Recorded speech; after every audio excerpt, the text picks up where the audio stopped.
पिपलपंका dam निर्माण को ऋषिकुल्या सुरक्षा क्रियानुष्ठान कमिटी पक्षर विरोध जारी रही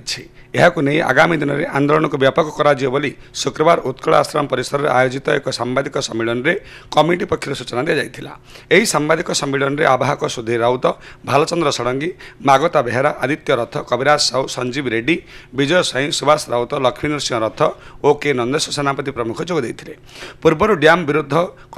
गण दस्तखत अभियान कर बर्तमान यह मुख्यमंत्री प्रदान सेपरी डैम विपद संपर्क में सचेतनता सृष्टि मे मासर पदयात्रा आयोजन कर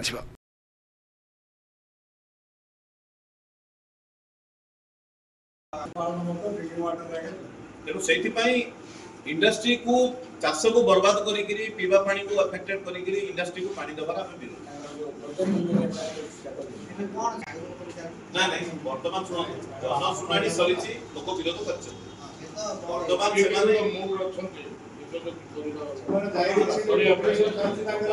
आदानी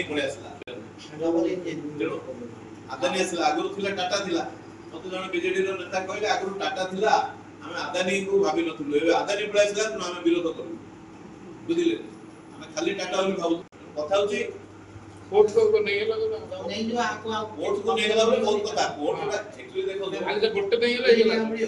कोर्ट एबे पोर्ट नहीं गला कोर्ट नेला परे वर्तमान कोन करछि आदानी रो नुआ नेक्स्ट प्रोजेक्ट आसी लक्षे केते कोटी टंकार से होछि आपन इंडस्ट्रियल कॉरिडोर